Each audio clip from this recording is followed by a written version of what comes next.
If lonely means not being with anybody, not having anybody to accompany you, then the one who is lonely is actually never without company. He or she always has company. Yes. And whose company does this person have?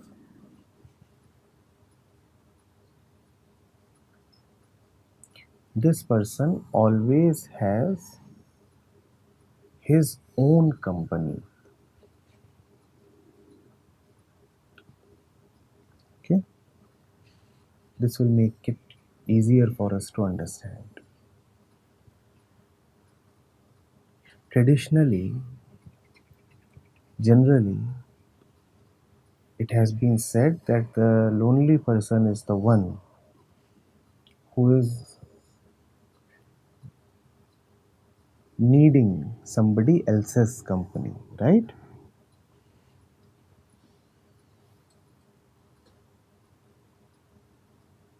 You look at it a little differently. You go a little deeper into it.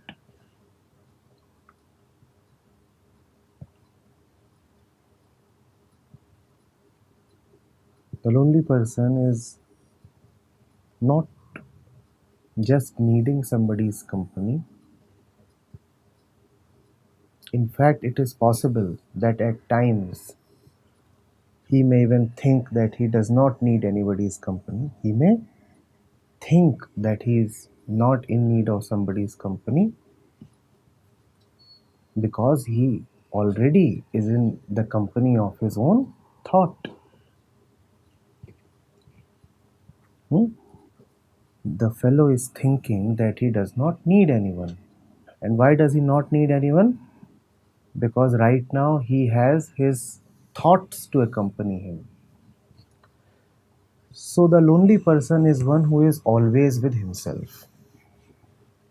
Do we understand this? The lonely person is one who can never leave himself. The lonely person is one who is always talking to himself, always looking at himself. Repeating it.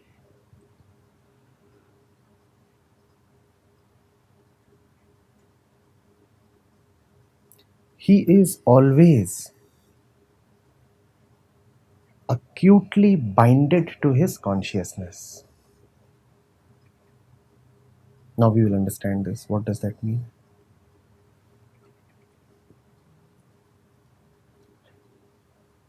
The feeling of I and the feeling of other both exist only in the consciousness,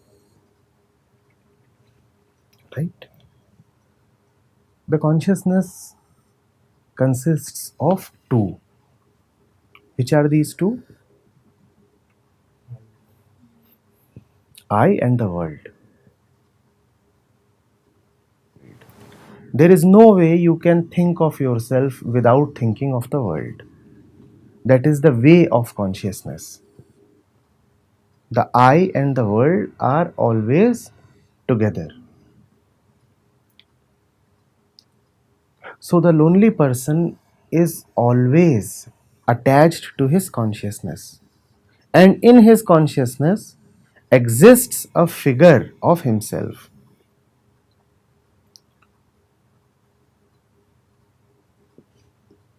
This figure is a limited figure. This figure needs protection. This figure lives in fear. Fear of what? Fear of the world that he is parallelly thinking of. So look at what is going on there. He is not lonely at all.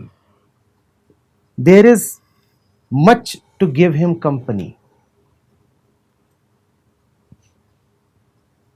There is his own figure, and then there is the image of the world. So much is there.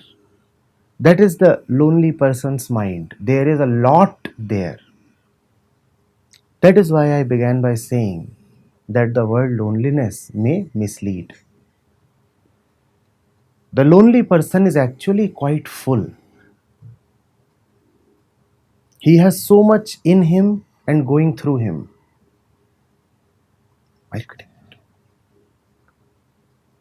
And at the center of this crowd that always occupies his mind sits his own figure. Can you see the mind of the lonely person?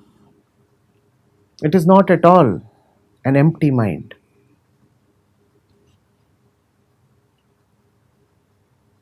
The entire world is there.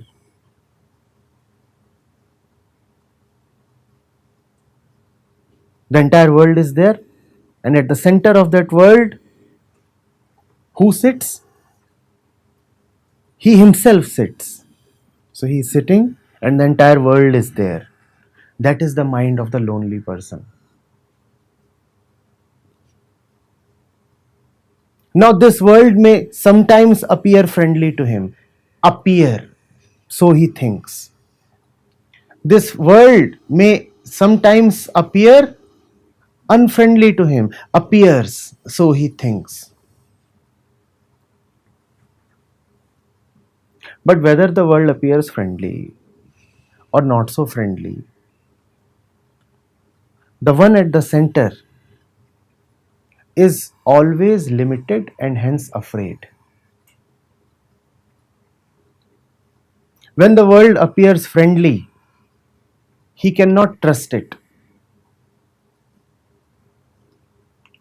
He knows he is not really deserving of the friendliness. He knows the world too cannot really be trusted. Things come and go. And when the world is unfriendly towards him, then obviously he has reason for despair.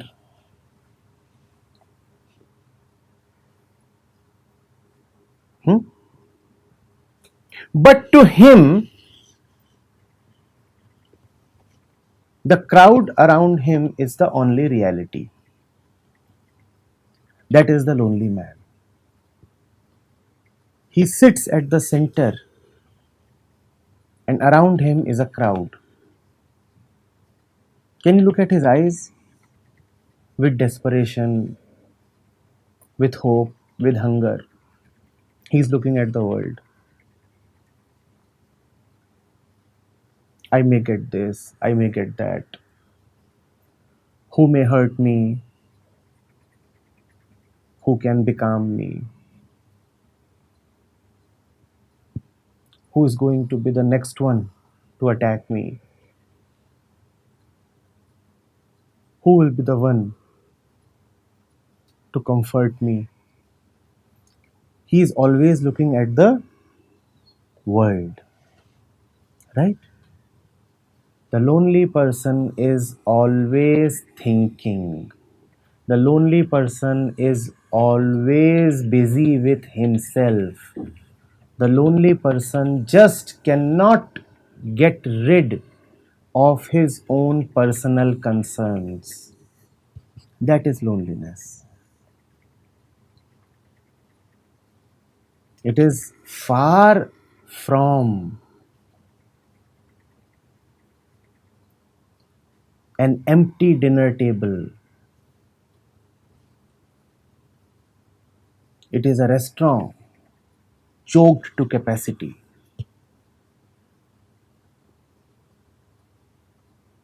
and serving distasteful dishes. Let not the world make you visualize a barren desert. Loneliness is not at all a barren desert. Loneliness is a teeming crowd. Hmm? People everywhere. The world, the world, the world, everywhere. A world that is unknown, a world that really can never be fully known. Nevertheless, a world that is the only hope of the lonely person.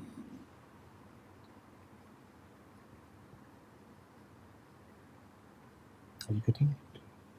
Hmm?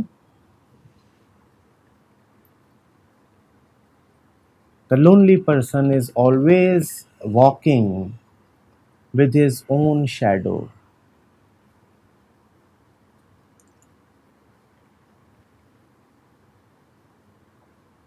and he has so much attraction and attachment to his shadow that he is always looking only at the darkness which he calls his shadow, which he calls his friend, and to which he is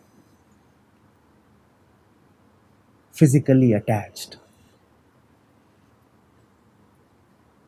just as your shadow is physically attached to you.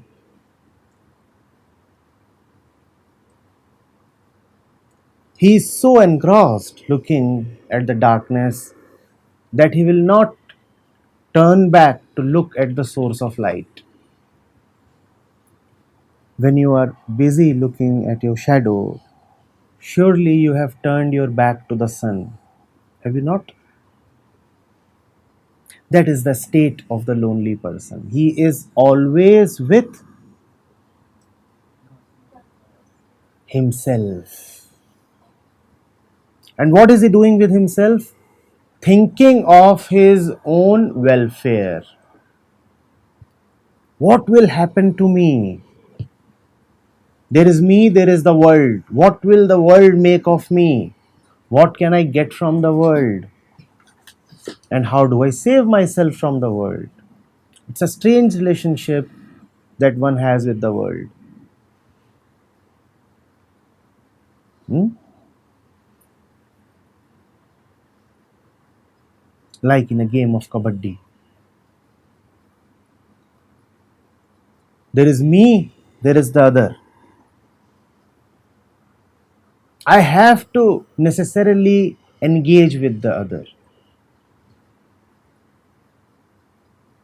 If I go to the side of the other to engage with him, I may win some exploits, or I may get caught there and lose everything that I have. That is the relationship of the lonely person with the world. He is always thinking of himself afraid, insecure, and always thinking of himself in relation to the world. He is very concerned about his self interest.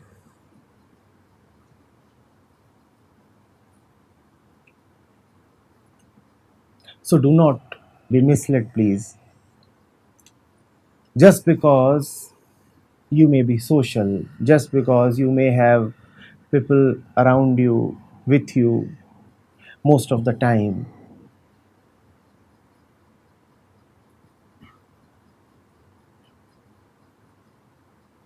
do not call yourself not lonely. To be lonely is to be surrounded. Surrounded, not necessarily on the outside, but surely within.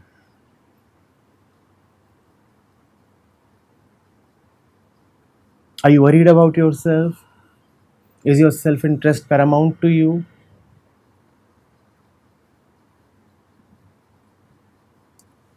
Do the thoughts of future keep chasing you? Do memories keep haunting you?